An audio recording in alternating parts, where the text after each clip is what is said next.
কারা শপথ নেবেন নেবেন এটা তাদের ব্যক্তিগত ব্যাপার। আমরা নির্বাচিত হয়েছে, আমরা মনে করি জনগণের প্রতি যদি আমি সম্মান জানাতে হয় আমাকে সংসদে শপথ নিতে হবে, সংসদে বসতে হবে। একটি নির্বাচিত সংসদ হয়েছে, এইটাই সবচেয়ে আনন্দের বিষয়। বাংলাদেশের জনগণ তাদের ভোটাধিকার প্রয়োগ করতে পেরেছে, তাদের সংসদে প্রতিনিধি নির্বাচিত করতে পেরেছে। একটা নির্বাচিত সংসদ হয়েছে যেটা জনগণকে প্রতিনিধিত্ব করছে, যেটা জনগণের কাছে দায়বদ্ধ থাকবে, জবাবদিহি থাকবে। এটার যে আনন্দ, এটার সাথে বাংলাদেশের জনগণের সাংবিধানিক, রাজনৈতিক, গণতান্ত্রিক অধিকার সম্পৃক্ত।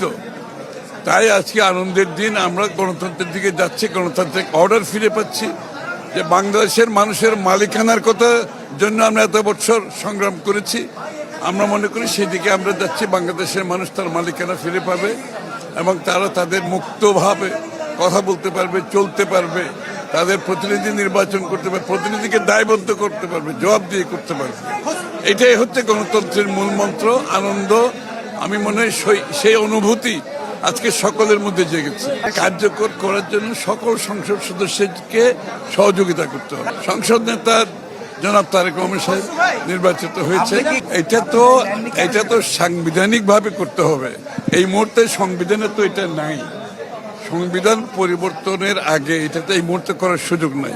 আমরা তো সংবিধানের কথা সবসময় বলি, তো সাংবিধানিক ভাবে সংসদ চলতে হবে তো, তাই না? এটা তো আমরা কে শপথ নেবেন, কে নেবেন না, কারা শপথ নেবেন নেবেন এটা তাদের ব্যক্তিগত ব্যাপার।